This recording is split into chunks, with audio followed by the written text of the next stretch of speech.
네, 이번에는 현재 시장 상황에서 눈에 띄는 종목들 그리고 전체적인 흐름을 확인해 보겠습니다. 긴급 진단 오늘 와이즈경제연구소 차영주 소장님과 함께할게요. 어서 오세요. 안녕하십니까? 네, 안녕하세요. 오늘도 세 가지 상황실을 준비해 봤고요. 무엇을 봐야 될지 첫 번째 이슈부터 만나보시죠. MSCI 지수 편출입되는 종목들이 있습니다. 수급이 들어오는 종목은 이제 편입되는 종목일 텐데 대표적으로 어떤 종목들이 편입되고 편출되나요? 예, 일단은 뭐 이미 여러분들이 포털 사이트를 검색하시면 지난 10일 날 이 종목들이 발표가 나왔거든요. 그러니까 네. 이제 오늘 이런 것들이 이제 편출입이 이루어지긴 합니다만 10일 날 발표가 나왔기 때문에 그러한 종목들을 이미 여러분들이 잘 보실 필요가 있다라고 말씀드릴 수가 있겠습니다. 일단 들어오는 게 중요하죠. 대표적으로 일진 머티리얼즈라든지 카카오 게임즈라든지 의류업체인 FNF 같은 경우가 편입이 되면서 우리가 그동안에 조금 11월 달에 수급이 들어오는 그런 모습들이 확인이 됐다라고 말씀드릴 수가 있겠습니다. 오늘 일단 이런 쪽들로 강한 시세가 들어오지 않겠는가 이렇게 보시는 분들도 계셨습니다만 오늘 아무래도 장이 워낙 안 좋다 보니까 맞아요. 이쪽만 지금 강한 시세가 좀 들어오지는 않는다라고 말씀드릴 수가 있겠고 이게 지금 그동안의 강한 시세를 보였던 게 오늘부터 이제 MSCI 지수에 이제 연동이 되죠. 그렇기 때문에 오늘 편입하는 게 아니라 이미 편입을 시켜놨었어야 되는 부분들이에요.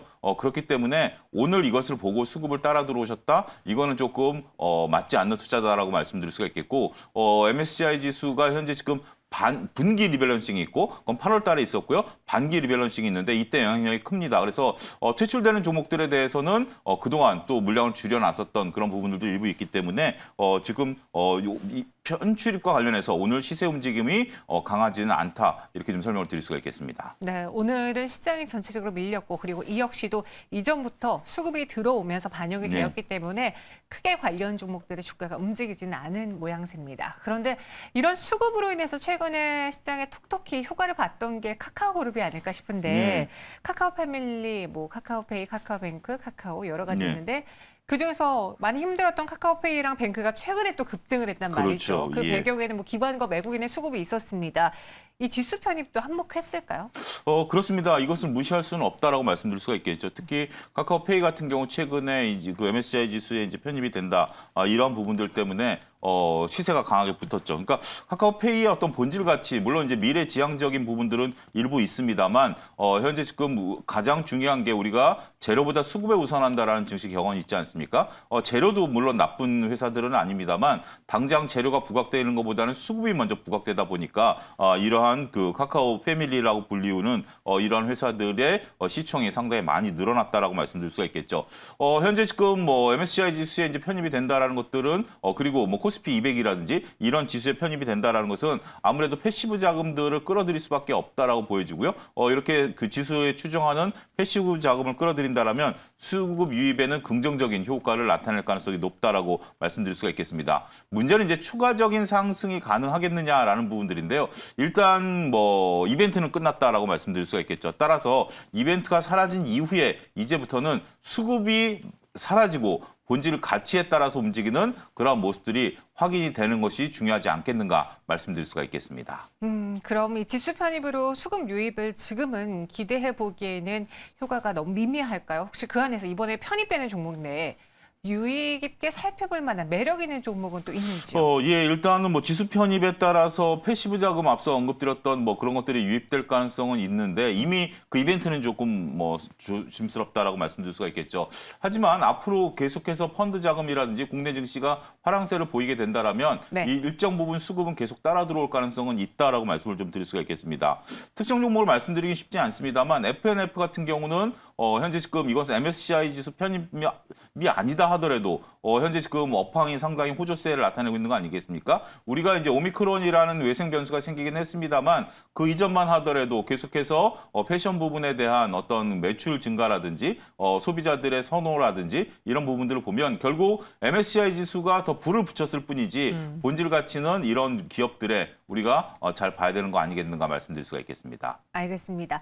이 수급으로 인한 강한 기대를 하기보다는 본업도 잘하고 수급 효과까지도 플러스 알파로 받을 수 있는 종목을 눈여겨보자. FNF에 대해서 매력적이다라고 꼽아주셨고요.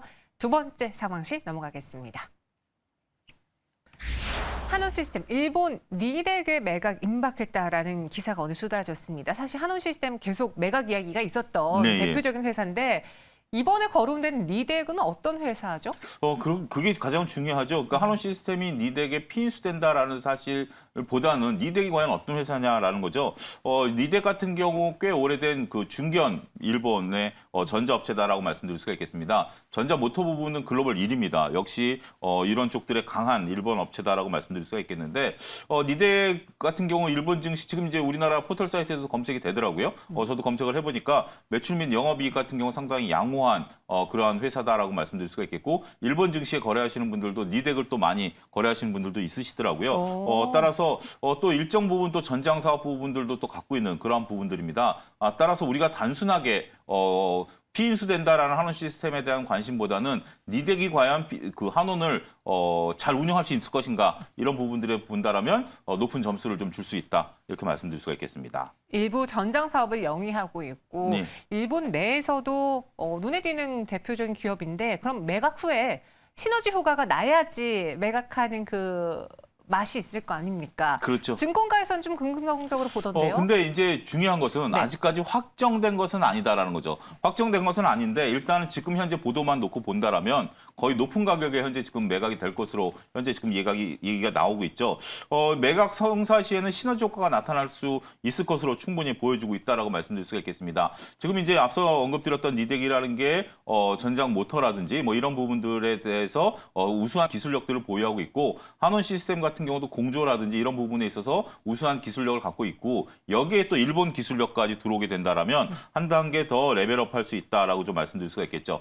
따라서 두 회사가 시너지 효과를 나타내게 된다라면 글로벌 자동차 전장 업계로서 그리고 부품 업계로서 한 단계 도약할 가능성은 있다라고 보여지는 거죠. 한원 시스템 같은 경우도 업력이 꽤 오래된 회사 아니겠습니까? 공조 부분에 있어서는 나름대로 상당히 기술력이 있는 그런 회사이기 때문에 단지 아쉬운 것은 오늘 이제 주가의 변동성이 커졌던 것은 이게 보도가 확실하냐 안 하느냐 아직까지는 설왕설래 단계에 있다 이렇게 좀 말씀드릴 수가 있겠습니다. 그래서 한원 시스템의 주주분들은 지금 계산기를 두들고 계실 것 네. 같습니다. 왜냐 그동안 주가가 많이 빠졌고 그렇죠. 이번에 매각이 잘 성사되고 정말 믿을 만한 회사에 한원 시스템이 매각된다면 호재일 텐데 네. 방금 말씀하신 것처럼 아직 확정도 아니고 네. 그리고 오늘도 시장도 안 좋아서 이 갭상승의 양봉을 다 반납했단 말이죠. 거의 뭐 20% 가까이 지금 이제 반납을 한 거죠. 네.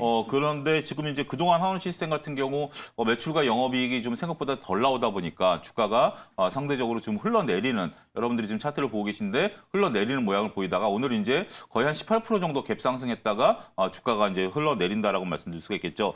일단 보도가 확실하냐 안 하냐 이게 가장 중요할 것 같습니다. 이것을 누군가 확인해 줘야 되는 단계에 있는데 이런 것들을 파악하는 게 중요하다라고 말씀드릴 수가 있겠고 또 이런 것들이 파악이 된다 하더라도 당장 매각까지는 시간이 좀 필요할 수 있다. 그래서 지금 한원 시스템 지금까지 보유하고 계신 분들 입장에서는 서둘러 매도하실 필요는 없다라고 보여집니다. 일단은 지금 현재 이 가격에 파나 뭐 속된 말로 지금까지도 손해를 봐왔는데 여기서 더 손해를 보나 아니면 조금 기다려 보는가 지금은 좀 모험을 걸어볼 수도 되지 않을까 말씀드릴 수가 있겠습니다. 따라서 관찰 대상 종목으로 관찰하실 건 맞습니다만 너무 조급하게 단기간에 큰 시세를 나겠다 이런 욕심은 조금 자제시키는 것이 낫지 않을까 말씀드릴 수 있겠습니다. 알겠습니다. 관찰 대상 종목으로 우리의 관심 종목으로 두어야 될 네. 만한 것 같다 이야기해 주셨고요. 오랜 기간 버티셨을 텐데요. 좋은 소식으로 수익 전환을 하길 저희도 기다려 보겠습니다. 이어서 세 번째 상황실 넘어가 보시죠. 증권사 호평 그리고 목표 주가도 동반 상향된 BH입니다. 호실적이 전망된다. 그래서 목표 주가를 올린 건데 또 그 배경에는 경쟁사의 생산 중단이 역시 남이 잘못되면은 경쟁사의 악재는 나의 호재죠. 정현 아나운서는 좀 이상한 예. 아닙니다. 그러니까 네. 남의 악재가 아니라 네. 어떻게 보면 이제 경쟁사가 사그라들었다는 거죠. 이거는 네. 그렇죠. 남이 잘못된 게 아니라 네. 스스로가 발을 뺀 겁니다. 알겠습니다. 예. 조심스럽게 좀 말씀을 드릴 수가 있겠는데 네. BH가 막강한 경쟁사가 있었습니다. 삼성전기라는 막강한 경쟁사가 있었는데 삼성전기가 이제 BH 주력 생산 부분들, PCB 부분에 대한 부분들 이런 것들을 생산을 중단하겠다라고 말씀드릴 수가 있겠습니다. 그렇게 된다라면 현재 지금 BH와 삼성전기가 같이 같이 생산했었던 특히 삼성전기가 대략 한 3천억 정도 매출했었던 부분들이거든요. 이런 부분들이 현재 지금 BH 쪽으로 올 수도 있다라고 현재 지금 증권가는 바라보고 있는 거죠. 결국 애플향 이제 매출 부분에 있어서 이런 부분들이 긍정적이 될 부분들이 아니겠는가 일단 시장은 바라보고 있는 것이고요. 따라서 현재 지금 과연 그러니까 삼성전기 분량이 그대로 뭐 BH로 오지는 않겠습니다만 일정 부분만 온다 하더라도 그리고 막강한 경쟁자가 사라진 입장에서 본다라면 추가적인 매출은 기대할 수 있다 말씀드릴 수가 있겠습니다. 이 삼성전기가 이쪽에서 발을 빼면서 예, 경쟁사가 그렇죠. 하나 사라진 것이 예. 호재가 그렇습니다. 됐다라고 예. 이야기해 주셨습니다. 제가 또 잘못 이해할 뻔했네요. 그리고 이 삼성전자가 내년에도 폴더블폰의 압도적인 경쟁력을 유지할 것이다라는 기사가 나왔는데 사실 처음에 우리가 폴더블폰 나올 때만 해도 그렇죠. 이거 그냥 뭔가 혁신의 아이콘이다. 맞습니다. 예. 이걸 정말 사람들이 많이 쓰겠느냐 굳이라고 했는데 네. 요즘은 정말 많은 분들이 네. 신규 스마트폰을 살 때 폴더블폰을 산단 말이죠. 맞습니다. 그렇게 되면 BH도 네. 그 수혜가 더 커질 것으로 우리가 봐도 되지 않을까요? 근데 이제 우리가 이제 이 부분을 잘 보셔야 되는 게 아직까지는 설왕설래 단계에 있어요. 하지만 이제 글로벌 매출이 굉장히 어마어마하게 늘어나고 있다라는 거, 폴더블에 대한 네. 전반적인 인기가 늘어나고 있다라는 것은 사실로 우리가 이제 받아들여야 되죠. 그리고 일단은 지금 뭐 젊은층들과 조금 되는데 우리가 이제 애플의 아이폰이 처음에 나왔을 때 모든 것을 이제 바꾸는 휴대폰을 우리가 이제 그 전에 있었던 어떤 휴대폰에서 이제 전자기기로 바뀌었었던 어떤 그런 드라마틱한 부분들은 생기지 않는다라는 거죠. 지금은 이제 교체 수요죠. 그러니까 아이폰이 처음에 혁신의 아이콘이 됐을 때는 없었던 휴대폰이라는 것을 사게 만들었었던 상황이죠. 근데 지금은 굳이 폴더블이라는 것을 내가 기존의 휴대폰 플러스 폴더블이 아니라 이제 교체를 해야 돼. 지금 정현 아나운서도 안 바꾼 게 굳이 지금 바꿀 때가 안 됐기 때문에 네. 그런 거 아니겠습니까? 맞습니다. 예, 그러니까요. 저도 그렇고요. 이것을 쓰고는 싶어도 굳이 내가 이것을 해야 된다라는 게 굳이라는 단어가 들어간다라는 거죠. 네. 그렇기 때문에 매출이 드라마틱하게 늘어나는 부분들은 저는 조금 조심스럽다. 어찌됐든 현재로서는 폴더블 폰에 대한 경쟁자가 없어요. 애플도 현재로서는 생산하겠다라는 어떤 그런 언질도 없는 상황이기 때문에 독주는 당분간 좀 이어질 가능성이 있습니다만 너무 그렇게 큰 기대를 하는 것은 좀 조심스럽다 말씀드릴 수가 있겠습니다. 교체 그 시기와 맞물려서 더 폴더블폰을 향한 수요가 늘어난 거지. 네. 이게 완전히 나는 그냥 핸드폰과 또 폴더블폰 두 개 다 가져갈래라는 그런 소비자들의 그렇죠. 심리가 아니니까 예. 그 부분은 고려해야 된다라고 했습니다. 그럼 다 들어보니까 헷갈리네요. BH 좋은 기업, 사도 되는 기업입니까? 아닙니까? 저는 충분히 매수 관점을 접근은 가능하다 말씀드릴 수가 있겠습니다. 지금 현재 오늘 같은 경우 이제 6%대 올라왔고 거래량이 좀 분출해서 여기서 조금 이제 오늘 정도보다는 조금 조정을 받을 때 그래도 너무 그렇게 크게 조정받을 것 같지는 않아요. 오늘 같은 장세도 6%대 강한 흐름들 보인다는 것은 어마어마하게 강한 거죠. 따라서 21,000원 부분에서 저는 충분히 담아볼 수 있다라고 말씀드릴 수가 있겠고 목표가는 삼성전기가 사라졌기 때문에 25,000원까지 직전 고점을 훌쩍 넘을 수 있다 말씀드릴 수가 있겠습니다. 하지만 손절 라인은 19,000원을 제가 특별히 제시해드리는 게 그렇다 하더라도 휴대폰 부품사가 갖고 있는 어떤 한계도 분명 존재하기 때문에 이런 부분들을 잘 관찰하셔야 되지 않을까 말씀드릴 수가 있겠습니다. 네, 이렇게 세 가지의 상황실을 통해서 종목을 알아봤고요. 보내드리기 전에 네. 지금 시장을 좀 짚어봐야겠어요. 저희가 방송을 시작할 때보다 낙폭이 커지고 있고 어제도 그랬거든요. 예. 어제도 낙폭 줄이는가 하다가 어포장에 밀리는 모습 계속 투자자분들은 불안하신 거죠. 이거를 매도해야 되나 또 하필 지금 해외 증시, 홍콩 증시도 좀 밀리고 있고 네. 미 선물, 유럽 선물도 하락하다 보니까 우리 증시에서도 이렇게 낙폭이 커지는 것 같은데 조심스럽게 봐야 되는 시장. 우리 찬 소장님은 어떻게 대응하실까요? 일단 두 가지 관점에서 말씀을 드리겠습니다. 짧게 말씀드리면 하나는 오미크론 이전으로 돌아갔을 때 우리 시장이 미국 시장과 비교를 해본다라는 거죠. 그때도 역시 미국 시장은 견조했었고요. 우리 시장은 3천을 못 넘고 있는 상황이었어요. 그래서 언제든지 밀릴 가능성이 있었던 상황이죠. 여기에 오미크론이라는 외생 변수가 들어와서 증시를 더욱더 밀어버렸다라는 것을 인정해야 되고요. 두 번째는 일부 혹자 저도 이제 그런 질문들을 많이 받습니다. 작년 3월을 생각해서 우리가 이런 기회에 오히려 매수를 해야 되는 게 아니겠는가 이런 보시는 분들도 있는데 작년 3월만 생각하실 게 아니라 작년에 코로나19가 터진 게 10월, 11월경이었어요. 19년도에. 그게 무려 5개월이 지난 다음에 3월에 급락이 나오면서 저점이 형성이 된 거지 지금 오미크론이 나온 지 일주일도 안 됐습니다. 지금 벌써 저점이다라고 생각하신다는 것은 생각이 너무 빠르신 겁니다. 따라서 지금은 변동성 확대에 따른 조금 리스크 관리 차원의 접근이 오히려 유효하다. 저는 그렇게 좀 보고 싶습니다. 알겠습니다. 지금 시장에 대해서 우리가 보수적으로 현 상황을 맞닥뜨려야 되는 순간인 것 같네요. 차영 소장님의 의견까지 들어봤고요. 여기서 인사드리겠습니다. 고맙습니다. 감사합니다.